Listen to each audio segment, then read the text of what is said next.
Second P U C history ನಾಳೆನೇ exam ಇದೆ. ಈ ಒಂದು ವಿಡಿಯೋದಲ್ಲಿ ಪ್ರೆಸೆಂಟೇಷನ್ ಸ್ಕಿಲ್ 5 ಅಂಕದ ಪ್ರಶ್ನೆ ಯಾವ ರೀತಿ ಬರೀಬೇಕು, 10 ಅಂಕದ ಪ್ರಶ್ನೆ ಬರೀಬೇಕು, ಯಾವ ರೀತಿ part wise part A B C D ಯಾವ ರೀತಿ ಕರೆಕ್ಟಾಗಿ ಬರೀಬೇಕು, ಕೆಲವೊಂದಿಷ್ಟು ಇಂಪಾರ್ಟೆಂಟ್ ಟಿಪ್ಸ್ ಅಂಡ್ ಟ್ರಿಕ್ಸ್ ಅನ್ನ ಈ ಒಂದು ವಿಡಿಯೋದಲ್ಲಿ ಹೇಳ್ತಾ ಇದ್ದೇನೆ. ಯಾರು 80 ಔಟ್ ಆಫ್ 80 ಓದಿದ್ದೀನಿ ಸರ್ ಯಾವ ರೀತಿ ಬರೀಬೇಕು ಅಂತ ನಿಮ್ಗೆ ಕ್ವಶನ್ ಇರುತ್ತೆ. ಸೊ ಟಾಪರ್ ತರ ಬರೆಯೋದನ್ನ ಈ ಒಂದು ವಿಡಿಯೋದಲ್ಲಿ ಕಲ್ಸ್ಕೊಡ್ತಾ ಇದ್ದೇನೆ. ನಾನು ರಾಹುಲ್ ಬಿಡ್ನಾಳ್, ನೀವು ನೋಡ್ತಾ ಇದ್ದಾರೆ ರಾಹುಲ್ ಬಿಡ್ನಾಳ್ ಚಾನಲ್ ಅನ್ನ ಸಬ್ಸ್ಕ್ರೈಬ್ ಮಾಡ್ಕೊಂಡು ವಿಡಿಯೋಗೆ ಲೈಕ್ ಮಾಡಿ, ನಿಮ್ಮ ಸ್ನೇಹಿತರಿಗೂ ಈ ಒಂದು ವಿಡಿಯೋನ ಶೇರ್ ಮಾಡಿ. ನಡೀರಿ ಆ ಒಂದು ಟಿಪ್ಸ್ ಅಂಡ್ ಟ್ರಿಕ್ಸ್ ಅನ್ನ ಹಿಸ್ಟ್ರಿ ಕ್ವಶನ್ ಪೇಪರ್ಗೆ ಆನ್ಸರ್ ಯಾವ ರೀತಿ ಬರೆಯೋದು ಅಂತ ನಾನು ಈ ಒಂದು ವಿಡಿಯೋ ಹೇಳ್ತಾ ಇದ್ದೇನೆ. 80 ಮಾರ್ಕ್ಸ್ ತಗೊಳ್ಳುವಷ್ಟು ಓದ್ಕೊಂಡು ಹೋಗಿರ್ತೀರಾ. ಸೊ ಇಲ್ಲಿ ಏನು 80 ಬರ್ಬೇಕಂತಂದ್ರೆ presentation skill is important. Present ಯಾವ ರೀತಿ ಪೇಪರ್ನ ಮಾಡಬೇಕು, ಯಾವ ರೀತಿ ಉತ್ತರವನ್ನು ಬರೀಬೇಕು, ಟಾಪರ್ ಯಾವ ರೀತಿ ಉತ್ತರ ಬರೀತಾರೆ, 80 ನಾವ್ ಯಾಕೆ ಗಳಿಸಲ್ಲ ಅವ್ರು ಯಾಕೆ ಗಳಿಸ್ತಾರೆ, ಕೆಲವೊಂದಿಷ್ಟು ಟಿಪ್ಸ್ ಅಂಡ್ ಟ್ರಿಕ್ಸ್ ಅನ್ನ ಇದೇ ಒಂದು ವಿಡಿಯೋದಲ್ಲಿ ಚರ್ಚೆ ಮಾಡ್ತಾ ಇದ್ದೇನೆ. ಇದೊಂದು ಟಾಪರ್ ಆನ್ಸರ್ ಶೀಟ್ ಪದವಿ ಪೂರ್ವ ಶಿಕ್ಷಣ ಇಲಾಖೆಯವರು ಬಿಟ್ಟಿದ್ದಾರೆ. 80 ಮಾರ್ಕ್ಸ್ ಈ ಒಂದು ಆನ್ಸರ್ ಶೀಟಿಗೆ ಸಿಕ್ಕಿದೆ.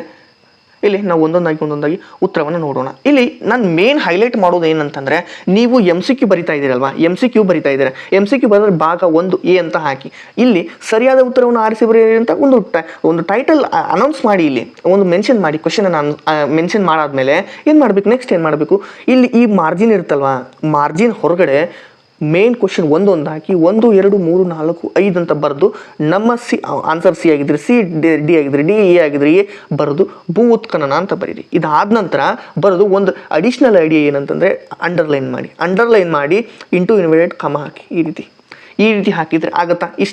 ಇದೊಂದು ಟಿಪ್ಸ್. ಈ ಒಂದು ಟಿಪ್ಪನ್ನು ಮಾಡಿದರೆ, ಈ ಒಂದು ಟಿಪ್ ಫಾಲೋ ಮಾಡಿದರೆ ನಿಮಗೆ ಇವ್ಯಾಲ್ಯುವೇಟರ್ ಒಂಥರ ಇಂಪ್ರೆಸ್ ಮಾಡಿದಾಗ ಆಗುತ್ತೆ, ನೀವು ಇವ್ಯಾಲ್ಯುವೇಟರ್ ಇಂಪ್ರೆಸ್ ಮಾಡಿದಾಗ ಆಗುತ್ತೆ. ಇನ್ನೊಂದು ಮೇನ್ ಖಾಲಿ ಜಾಗ ತುಂಬಿರಿ ಅಂತ ಇಲ್ಲೊಂದು ಕೊಟ್ಟಿದ್ದಾರೆ. ಇಲ್ಲಿ ಬಿಟ್ಟ ಸ್ಥಳವನ್ನು ನೀವು ಇವ್ರು ಏನು ತಪ್ಪು ಮಾಡಿದ್ರು ನಾವೇನು ತಪ್ಪು ಮಾಡಬಾರ್ದು ಅಂತ ಇಲ್ಲಿನೂ ಕೆಲವೊಂದಿಷ್ಟು ಪಾಯಿಂಟ್ಸನ್ನು ಹೇಳ್ತೀನಿ ನಾನು. ಸತ್ತವರ ಗುಡ್ಡ, ಪಾರ್ಶ್ವನಾಥ, ಕಿತಾಬುಲ್ ಹಿಂದ್, ಫ್ರಾನ್ಸಿಸ್ಕೋ ಡಿ ಅಲ್ಮೇಡ, ಅಲಿಗರ್ ಚಳುವಳಿ ಇಷ್ಟನ್ನು ಬರೆದ್ರೆ 5 ಮಾರ್ಕ್ಸ್ ನಮಗೆ ಸಿಗುತ್ತೆ, ಇಲ್ಲ ಅಂತ ಹೇಳ್ತಾ ಇಲ್ಲ. ಆದರೆ ಪೂರ್ತಿ ಸೆಂಟೆನ್ಸನ್ನು ಬರೆದು ಅದಕ್ಕೆ ಅಂಡರ್ಲೈನ್ ಮಾಡಿದರೂ ಕೂಡ ಬರುತ್ತೆ. ನಿಮಗೆ ಅಂಡರ್ಲೈನ್ ಮಾಡಿದರೆ ಇನ್ನೂ ಎಫೆಕ್ಟಿವ್ ಆಗಿ ಕಾಣುತ್ತೆ. ಸೊ ಇಷ್ಟೇ ಬರೀತೀನಿ ಅಂತಂದ್ರೆ ಇಷ್ಟೇ ಬರೀರಿ. 2 ಆಪ್ಷನ್ ನಿಮ್ಮಲ್ಲಿ ಇರ್ತಕ್ಕಂಥದ್ದು. ಯಾಕೆ 2 ಆಪ್ಷನ್ ಕೊಡ್ತಾ ಇದ್ದೀನಿ ಅಂತಂದರೆ, ನೋಡಿ ಡೈರೆಕ್ಟಾಗಿ ಆನ್ಸರ್ ಬರೆದ್ರು ಮಾರ್ಕ್ಸ್ ಕೊಡ್ತಾರೆ, ಇಲ್ಲ ಅಂತ ಹೇಳ್ತಾ ಇಲ್ಲ. ಬಟ್ ನನ್ನ ಒಂದು ಸಜೆಷನ್ ಏನಂತಂದರೆ, ಪೂರ್ತಿ ಸೆಂಟೆನ್ಸನ್ನು ಬರೆದು ಅಂಡರ್ಲೈನ್ ಮಾಡಿ ನೀವು ಉತ್ತರ ಬರೆದ್ರೆ ಎಫೆಕ್ಟಿವ್ ಆಗಿ ಕಾಣುತ್ತೆ. ಇದೊಂದು ನನ್ನ ಸಜೆಷನ್, ನೀವು ತಗೋಬೋದು, ಇದನ್ನು ಮಾಡ್ಬೋದು. ಈ ರೀತಿ ಹೊಂದಿಸಿ ಬರೀರಿ ಬರೀತಿರಲ್ವಾ, ಹೊಂದಿಸಿ ಬರೆಯುವಾಗ 2 ಕಾಲಮನ್ನು ಕಂಪಲ್ಸರಿ ಬರೀಲೇಬೇಕು. ಒಂದು ಕಾಲಮ್ ಎ ಇಲ್ಲಿ ಕ್ವಶನ್ ಇದ್ದರೆ ಇಲ್ಲಿ ಆನ್ಸರ್ ಇರಬೇಕು. ಈ ರೀತಿ ನೀವು ಬರೆದ್ರೆ you will get full 5 marks. ಇಷ್ಟೇ ಬರೆದ್ರು ಸರ್ ಮಾರ್ಕ್ಸ್ ಇಷ್ಟಕ್ಕೆ ಬರೆದ್ರೆ ಮಾರ್ಕ್ಸ್ ಕೊಡ್ತಾರೆ, ಇಲ್ಲ ಅಂತ ಹೇಳ್ತಾ ಇಲ್ಲ. ಬಟ್ ಇಂಪ್ರೆಸಿವ್ ಆಗಿ ಕಾಣಬೇಕು. ನಮಗೆ presentation skill with 80 out of 80 ನಾವು ತೆಗಿಬೇಕಾಗಿದೆ. ಸೊ ಈ ಒಂದು ಟ್ರಿಕ್ಕನ್ನು ನಾವು ಫಾಲೋ ಮಾಡೋಣ. ಇದಾದ ನಂತರ ಒಂದು ವಾಕ್ಯದಲ್ಲಿ ಉತ್ತರಿಸಿ ಅಂತ ಪ್ರಶ್ನೆಯನ್ನು ಕೊಟ್ಟಿರ್ತಾರೆ. ಒಂದು ವಾಕ್ಯದಲ್ಲಿ ಉತ್ತರಿಸಿದೆಯಲ್ಲ, ಇಂಡಿಕಾ ಎಂಬ ಗ್ರಂಥವನ್ನು ರಚಿಸಿರ್ತಕ್ಕಂಥವ್ರು ಮೆಗಾಸ್ಥಾನಿಸ್. ಪೂರ್ತಿ ಸೆಂಟೆನ್ಸನ್ನು ಬರೆದ್ಬಿಡಿ. ಏನು ಅವಶ್ಯಕತೆ ಇಲ್ಲ, ತಲೆ ಕೆಡಿಸ್ಕೊಳ್ಳೋ ಅವಶ್ಯಕತೆ ಇಲ್ಲ. ಪೂರ್ತಿ ಸೆಂಟೆನ್ಸ್ ಬರೀರಿ. ಪೂರ್ತಿ ಸೆಂಟೆನ್ಸ್ ಬರೆದ್ರೆ ಒಂದು ಇಂಪ್ರೆಸಿವ್ ಆಗಿ ಕಾಣುತ್ತೆ.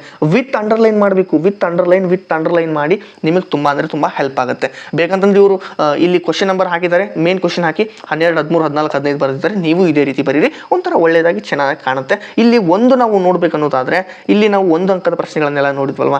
ಸೊ ಹಾಗಾಗಿ ವೇದಗಳಿಗೆ ಹಿಂತಿರುಗಿ ಅಂತ ಹೇಳ್ತಾರೆ ಯಾರು. ಈ ಕ್ವಶನ್ಸ್ ಎಲ್ಲ ನೀವು ಒಂದ್ಸಲ ಬಾಯ್ ಹಾಕೊಂಬಿಡಿ, ಓದ್ಕೊಂಬಿಡಿ. ಈ ಕ್ವಶನ್ಸ್ ನಾಳೆ ಮತ್ತೆ ಎಕ್ಸಾಮಿಗೆ ರಿಪೀಟ್ ಆಗುವಂಥ ಸಾಧ್ಯತೆ ಇದೆ. ಸ್ವಾಮಿ ದಯಾನಂದ ಸರಸ್ವತಿ.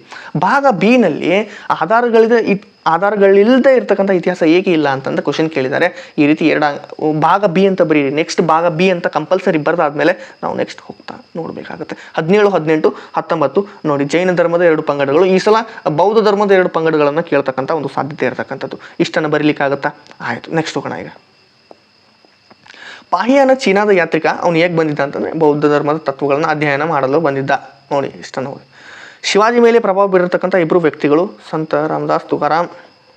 ಇಲ್ಲೆಲ್ಲ ಕ್ವಶನ್ಸ್ ಇದೆ. ಎಕ್ಸ್ಟ್ರಾ ಕ್ವಶನ್ ನೋಡಿ, ನಿಮಗೆ ಟೈಮ್ ಇದ್ದರೆ ಏನಾದರೂ ಗೊತ್ತಿದ್ರೆ 1 ಅಥವಾ 2 ಎಕ್ಸ್ಟ್ರಾ ಕ್ವಶನ್ಸ್ ಬರೆದು ಬನ್ನಿ. ಇದೊಂದು ಟಿಪ್ಪನ್ನು ನೀವು ತಗೋಬೇಕಾಗುತ್ತೆ. ಸೊ ನೆಕ್ಸ್ಟ್ ಹೋಗ್ತೀನಿ. ಈಗ ನೆಕ್ಸ್ಟ್ ಕಾಲಾನುಕ್ರಮದಲ್ಲಿ ಬರೀರಿ. ಒಂದು ನೋಡಿ, ಹೇಳ್ತೀನಿ ಇಲ್ಲಿ ಈಗಲೇ ಹೇಳ್ಬಿಡ್ತೀನಿ. ಪಾರ್ಟ್ ಎನಲ್ಲಿ MCQ ಬರೆದ್ವಿ. ಅದೇ ರೀತಿ ಬಿಟ್ಟ ಸ್ಥಳ ಹೊಂದಿಸಿ ಬರೀರಿ. 1 ಅಂಕದ ಪ್ರಶ್ನೆ, 2 ಅಂಕದ ಪ್ರಶ್ನೆ ಆದ ತಕ್ಷಣ ಭಾಗ ಈಗ ಬಂದು ಡೈರೆಕ್ಟ್ ಆಗಿ 38ನೇ ಕ್ವಶನ್ ಕಾಲಾನುಕ್ರಮದಲ್ಲಿ ಬರೀರಿ. Chronological order you should write here only. ಯಾಕಂತಂದ್ರೆ ನಿಮ್ಗೆ ಟೈಮ್ ಸಾಲುತ್ತೆ. ಹಾಗಾಗಿ ಇಷ್ಟನ್ನು ಮೊದಲೇ ಇಲ್ಲಿ ಬರೆದ್ಬಿಟ್ರೆ, ನಮಗೆ ಮೊದಲು 5 ಮಾರ್ಕ್ಸಿಗೆ ಕೇಳ್ತಾ ಇದ್ರು, ಈಗ 4 ಮಾರ್ಕ್ಸಿಗೆ ಇದು ಸಿಗುತ್ತೆ. ಇಷ್ಟನ್ನು ಬರೀಲಿಕ್ಕೆ ಆಗುತ್ತಾ? ಸೊ ಈಸಿಯಾಗಿ ನೀವು ಇದನ್ನು ಮೊದಲು ತಗೊಂಬಿಡಿ. ಅದಾದ ನಂತರ ಕಾಲಾನುಕ್ರಮದಲ್ಲಿ ಬರೆಯದ ನಂತರ ಭೂಪಟದಲ್ಲಿ ಬರೆಯಿರಿ. ಇದು ಯಾಕಂತಂದ್ರೆ ಸರ್ ಸಿಸ್ಟಮ್ಯಾಟಿಕ್ ಆಗಿ ಒಂದಾದ್ಮೇಲೆ ಒಂದು ಬರಿತೀನಿ ಅಂತಂದ್ರೆ ಓಕೆ ಬರಿಬೋದು, ಬಟ್ ಇದಕ್ಕೆ ನಿಮಗೆ ಮತ್ತೆ ಕೊನೆಯದಾಗಿ ಟೈಮ್ ಸಾಲಲ್ಲ. ಸೊ ಹಾಗಾಗಿ ಇದನ್ನ ಮೊದಲೇ ಬರೆದ್ಬಿಡಿ, ಕಾಲಾನುಕ್ರಮದಲ್ಲಿ ಅದಾದ ನಂತರ ಭೂಪಟ. ಇಲ್ಲಿಗೆ 50 ಮಾರ್ಕ್ಸ್ ಬರ್ತೇರಿ ನಿಮಗೆ, ಸುಮ್ಮನೆ ಅದನ್ನು ಬಿಟ್ಕೊಡ್ಬಾರ್ದಲ್ವ. ಇಲ್ಲಿ ಭೂಪಟದ ಹರಪ್ಪ ಆಗಿರ್ಬೋದು, ಪಾಟ್ಲಿಪುತ್ರ, ಇವೆಲ್ಲ ಪ್ಲೇಸಸ್ನ ಎಕ್ಸ್ಪ್ಲನೇಷನ್ ಬರ್ದಾದ್ಮೇಲೆ ಮುಂದೆ ಹೋಗ್ತೀನಿ ನಾನೀಗ. ನೆಕ್ಸ್ಟ್ ಇಲ್ಲೆಲ್ಲ ಪ್ಲೇಸಸ್ ಎಕ್ಸ್ಪ್ಲನೇಷನ್ ಬರೆದಿದ್ದಾರೆ ಅವರು, ನೀವು ಒಂದ್ಸಲ ನೋಡಿ ಬಿಟ್ಟರು, ಮುಗೀತು ಇಲ್ಲಿಗೆ. ಅದಾದ ನಂತರ ನೆಕ್ಸ್ಟ್ 5 ಅಂಕದ ಪ್ರಶ್ನೆ ಸ್ಟಾರ್ಟ್ ಆಗುತ್ತೆ ಇಲ್ಲಿಂದ. 10 ಅಂಕದ ಪ್ರಶ್ನೆ ಬರೆದಿದ್ದಾರೆ. ಸೊ ನೀವು ಇದೇ ರೀತಿ ನೋಡಿ ಆರ್ಡರ್ ವೈಸ್ ಬರಿತೀನಿ ಅಂತಂದರೆ, ಕ್ರಮವಾಗಿ ಬರಿತೀನಿ ಅಂತಂದರೆ ಓಕೆ. ಇಲ್ಲಿ 10 ಅಂಕದ ಡೈರೆಕ್ಟಾಗಿ 10 ಅಂಕದ ಪ್ರಶ್ನೆಗೆ ಅವರು ಬಂದಿದ್ದಾರೆ. 10 ಅಂಕದ ಪ್ರಶ್ನೆ ಇಲ್ಲಿ ಬುದ್ಧನ ಜೀವನ ಮತ್ತು ಬೋಧನೆ ಈ ಸಲನೂ ಕೇಳುವಂಥ ಸಾಧ್ಯತೆ ಇದೆ. ಪೀಠಿಕೆಯನ್ನು ಬರೀಲೇಬೇಕು, ಪೀಠಿಕೆಯನ್ನು ಕಡ್ಡಾಯವಾಗಿ ಬರೀರಿ. ಪೀಠಿಕೆಯನ್ನು ಇಲ್ಲಿ ಇಷ್ಟು ಹಾಕಿದ್ದಾರೆ, ನೀವು ಈ ಒಂದು ಪೀಠಿಕೆಯನ್ನು ಬೇಕಂದರೆ ಫಾಲೋ ಅಪ್ ಮಾಡ್ಬೋದು. ಜೀವನ ಸಾಲಿವಾನಶಿಕೆ ಪೂರ್ವ ಡೇಟ್ ಎಷ್ಟು ಡೇಟ್ ನೀವು 563, 483 ಈ ರೀತಿ ಡೇಟ್ ಹಾಕ್ತಿರಲ್ವಾ, ಡೇಟ್ ಹಾಕಿದ್ರೆ ತುಂಬ ಇಂಪ್ರೆಸಿವ್ ಆಗಿರುತ್ತೆ. ಈ ಹುಡುಗ ತುಂಬ ತಿಳ್ಕೊಂಡಿದ್ದಾನೆ ಅಂತ ಅವ್ರು ಅನ್ಕೋತಾರೆ. ನೆಕ್ಸ್ಟ್ ಇಲ್ಲೆಲ್ಲ ಈ ರೀತಿ ಬರ್ಕೊಂಬಿಡಿ, ನೀವು ಇದೇ ರೀತಿ ಬರೀರಿ, ಅವ್ರಿಗೆ ಅರ್ಥ ಆಗಿಬಿಡುತ್ತೆ, ವಿದ್ಯಾರ್ಥಿಗೆಲ್ಲ ಗೊತ್ತಿದೆ ಅಂತ. ಈ ರೀತಿ ಇಷ್ಟೊಂದು ಬರೆದಿದ್ದಾರೆ ಅವರು. ನೆಕ್ಸ್ಟ್ ಹೋಗ್ತೀನಿ ಈಗ. ಬುದ್ಧನ ಮಹಾದರ್ಶನಗಳು ಇಲ್ಲಿ ನೋಡಿ, ಇಲ್ಲೆಲ್ಲ ಈ ರೀತಿ ಅವರು ಬರೆದಿದ್ದಾರೆ. ಒಬ್ಬ ರೋಗಿ, ವೃದ್ಧ, ಶವಯಾತ್ರೆ, ಸನ್ಯಾಸಿ, ಮಹಾಪರಿತ್ಯಾಗ, ಜ್ಞಾನೋದಯ, ಬುದ್ಧನೆಂದು ಹೆಸರಾದನು. ಇಲ್ಲೆಲ್ಲ ಕ್ವಶನ್. ಬೋಧನೆಗಳು, ತ್ರಿಪಿಟಕದ ನಿಯಮ, ವಿನಯ ಪಿಟಕ, ಸುತ್ತ ಪಿಟಕ, ಅಭಿನಮ್ಮ ಪಿಟಕ.